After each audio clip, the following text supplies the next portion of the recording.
Насаат KG тартуулайт. Устаз Абдишукур Ажы Нарматов.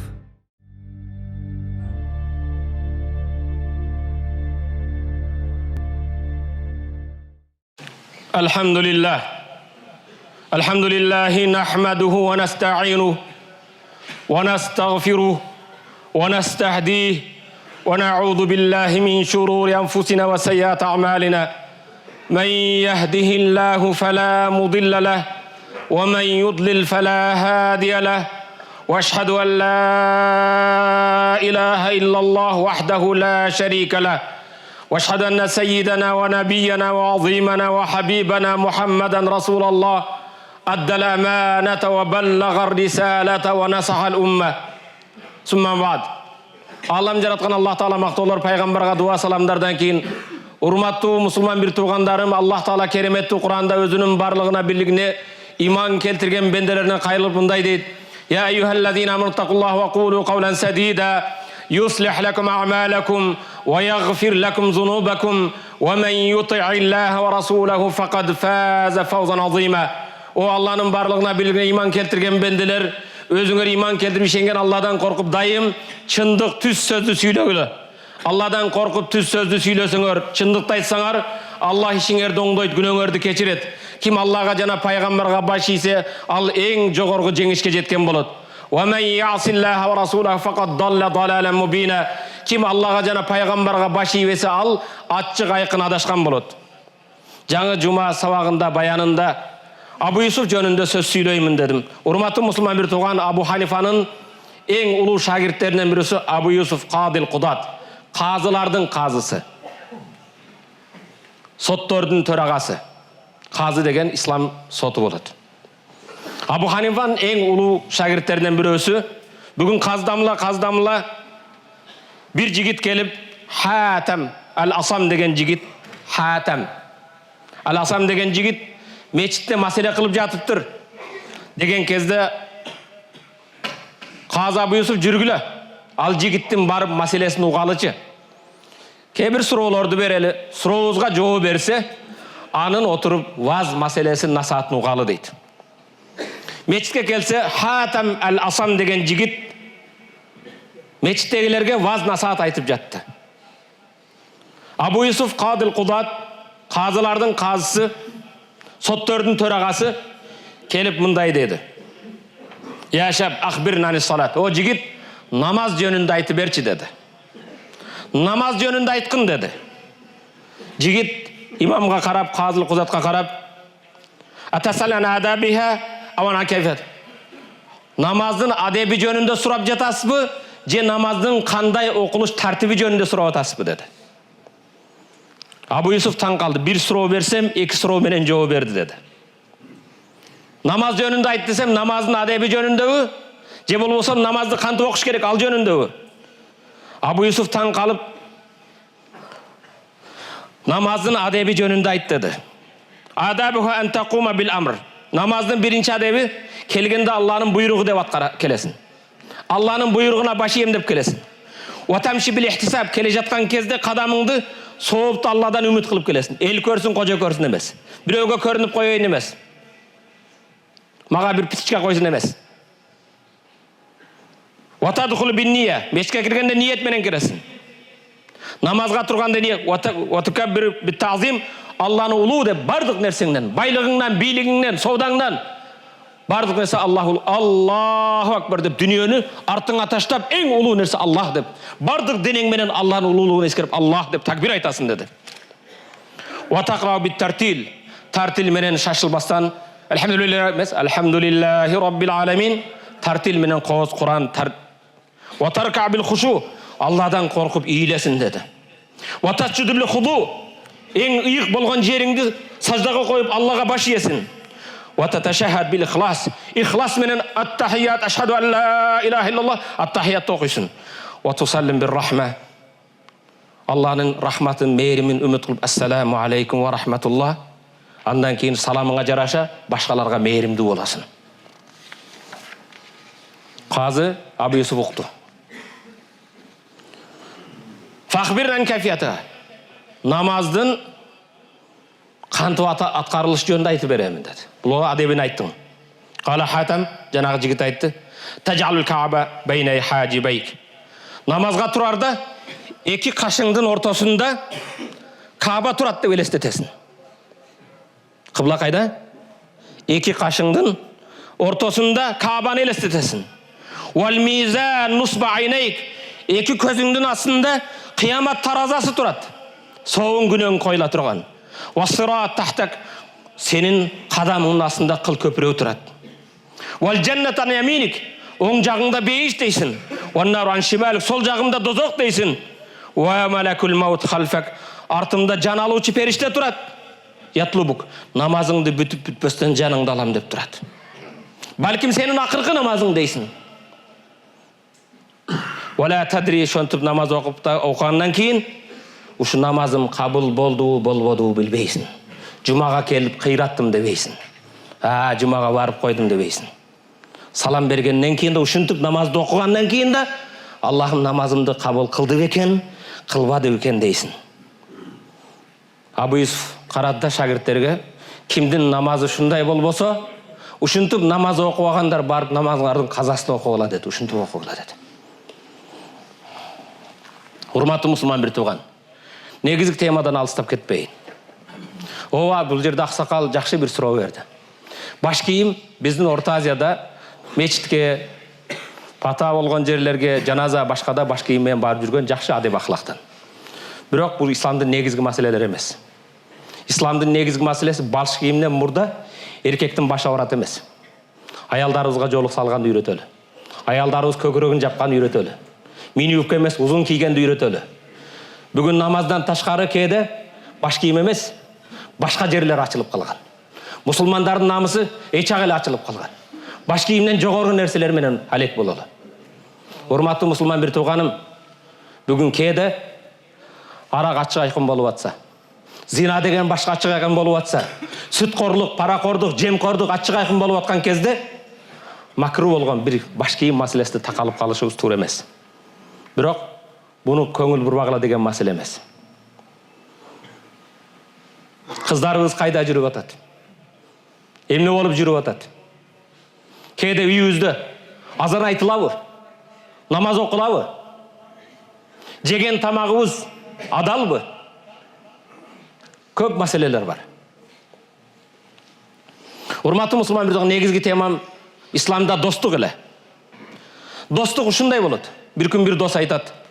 Кээ бир кыссалар эсиңизде калат. Аят хадисти унутуп калуусуңуз мүмкүн. Бир досум бар эле дейт. Досум менен ушундай жакшы достошуп жүрдүм. Бир күн досумдун күндөлүгүн алып карасам, досумдун күндөлүгүнүн ичинде кайрымдуулук жетимканаларга, салынган мечиттерге, курулган көпүрөлөргө салым кошулган жана менин атым жазылыптыр дейт. Таң калып досумду чакырып, досум, жетимканага, жесирлер үйүнө, карылар үйүнө көпүрө салынган, мечит салынган жерге мынча акча берилди, мынча семент берилди, мынча кой берилди, башка берилди. Мен атымды эмнеге жазып койдуң деди. Досум карап, досум, мен сени акыретте да дозокко түшпөсүн деп, дайым кайрымдуулук кылганда сенин атыңдан да кылып жүрөм деди дейт. Ушундай адамдар менен достошкун. Aqulu qawli hadha wa astaghfirullah li wa lakum. Бул сөзүмдү айтып, жаратканга жалбарып, өзүмдүн кемчилигиме, жамааттын кемчилигине истигфар айтып тооба кыламын. Тообонун кечиримдин кабыл боло турган жеринде, кезинде силер жаратканга жалбарып тооба кылгыла, истигфар кыла.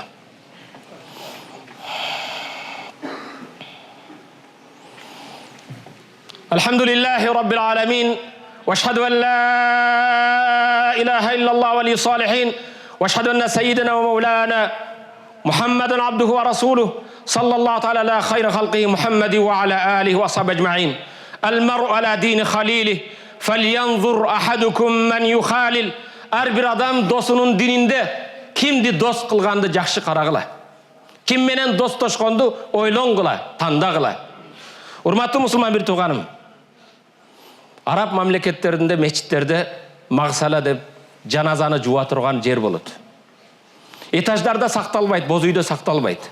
Мечиттин жанында убактылуу өлүк сактай турган моргдор да болот. Өлүктү ошол жерде жуат.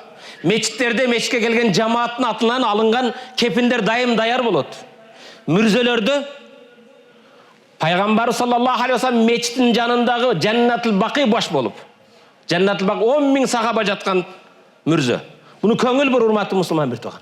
10 000 сахаба.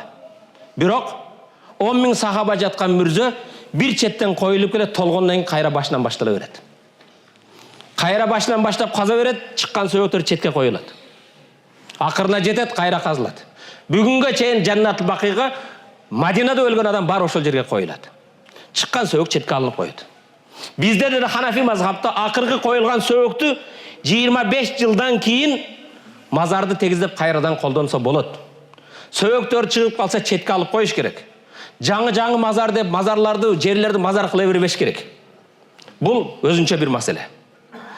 Бул эң чоң далил Пайгамбардын мечити жанында 10 000 сахаба, сахабанын сөөгеде, мен ата бабам сөөгеде, Пайгамбардын паланчысын сөөгеле дебейт. Четине кайра коюп келет, толгондон кийин башынан кайра баштай берет. 5-6 жылда. Түркияда да 5-6 жылдан кийин. Биздин жерлерде bir 25 жыл дейт. Аларда кээде туздуу башка, сөөгү тез чирип жок болот дейт. Ошол мечиттерде сөөгүктү жууган адам болот. Азанчыга окшош, имамга окшогон илимдүү. Шейхтердин бирөөсү айтат. Bir жаназаны алып келди, жаш жигит 40-ка жетип жетпеген. Жууганда өзүм жуудум. Туугандары келип жардам берди. Bir жаш жигит ботодой боздоп ыйлап, жашы токтобойт дейт. Мага суу куйду, баланы оодарды, жардам берди. Жуудук, кепиндедик, жашы токтобойт. Тилинде болсо инна лиллахи ва инна илейхи ражиун. Инна лиллахи ва инна илейхи ражиун. Биз Аллах үчүн Аллага бир күн кайтабыз дейт. Allah üçün biz, Allah bizi жаратты, Allah'a bir gün kayıtı barabız deyit. Bırak botoday bozdov ilayt deyit. Canına kelip deyit. Allah senin ağan üçün senden de ata-enеңден de meyrimdürük, köp özüңdü kıynaba sabır kıl dedim deyit. Sabırыңar жараша Allah soğu beret. İnnemâ yuvaffas sabirun acrahum bi gayri hisab. Sabırdılar soğun çeksiz alat dedim deyit. Bayağı bala meni taң kaldırıp bul menin bir toğanım emes dedi deyit. Kim desem deyit. Dosum dedi deyit. Жаштыктан бирге чоңойдум. Садикке бирге бардым. Мектепте бирге окудум. Университетти бирге бүтүрдүм. Бүткөндөн кийин бирге жумушка кирдик. Керек болсо, квартира алган кезде маңдай тескей болуп экөөбүз окшош квартира алдык. Экөөбүз тең үйлөндүк. Мунун да бир кыз, бир уулу бар. Менин да бир кызым бар. Жумушта бирге жүрдүк. Жакшылык, жамандык, ибадатта дайыма бирге жүргөн досум деп ботодой боздоп ыйлайт дейт. Достукка ушундай бекем дейт. Жаназа окулгандан кийин кабырга алып келдик. Досын өз колу менен койду. Бир туугандар эмес, ушул жигитти баары сөйөп калды. Баары кетти дейт. Досунун кабырында калып, бир канчага жаратканга жалбарып, Аллахым мени досумду кечиргин. Бейишиңден орун бергин. Жаткан жерин бейиштин бакчалардан кылгын. Таң калдым, ушунча бекем достук бу. 40 жылга жакын бирге жүрдүк деп айтат дейт. Анысы эмес дейт. Эртеси асырга кайра бир жаназа келди деп бир күндөн кийин. Жаназаны кирип жубайын десем, жүзү тааныш дейт. Кайдан көрдүм эле, ким эле десем. Жанында ботодой боздоп атасы дейт. Аксакал устаз, унутуп калдыңызбы, кечеги дос балам болот. Кече жаныңызда мүрзөдө ыйлаган, кече досуна суу куйган ушул деди дейт. Bir sutkадан кийин, асырдан кийин бул баланын жаназасын окудум дейт. Мүрзөгө алып барсам адатта мана мусулман мамлекети 5 вакт намазды жаназа окулат. Чоң шаарларда жаназа жанагы эле жерге барып коюлат. Адатта мүрзөлөрдө толуп калат. 6-7 дайым даяр жер болот. Барсам кечеги достун жанындагы мүрзө бош дейт. Эч менин тарыхымда мен ушунча 30 жыл 40 жылдык имамчылыгымда жаназа көмгөндү көргөн эмесмин дейт. Экинчи досту эртеси күн алып барып, асырдан кийин кечеги достун жанына койдум дейт. Аллах жолунда достошуу деген сөз. Достун каза болгонуна кайгырып түнү менен атасынан сурадым дейт. Эмне болду? Эч нерсе жеген жок. Ибадат менен саждада башкада ыйлады дейт. Досуна дуа кылды дейт. Пешинен кийин намаз окуп келгенден кийин ошо дуа кылган жерде, ыйлаган жерде жан бериптир дейт. Урматтуу мусулман бир тууганым, мен айтайын деген маселе достук ушундай болот экен. Анын байлыгы, бийлиги башкасы үчүн эмес. Досубузга дуа кылганды билебизби?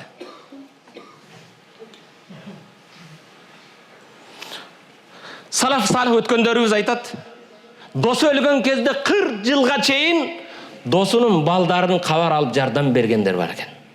40 жыл. Досунун бала чакасын кабар алып, кепилдик алып жардам бергендер. Ал-мар'у ала дини халили. Falyanzur ahadukum man yukhalil. Ар бир адам досунун дининде. Кимди дос кылууду тандагыла. Досуң артыңнан дуа кылабы. Бая сөзүмдө айттым, мактанабыз досум чачымдан көп деп. Башыңа түйшүк келген кезде таз болуп бирин да таппай каласың. Амин. Аллахумма гфир лана зунубана ва каффир анна сайyi'atina ва tawaffana ma'al abrar. اللهم أعنا على ذكرك وشكرك وحسن عبادتك برحمتك يا أرحم الراحمين.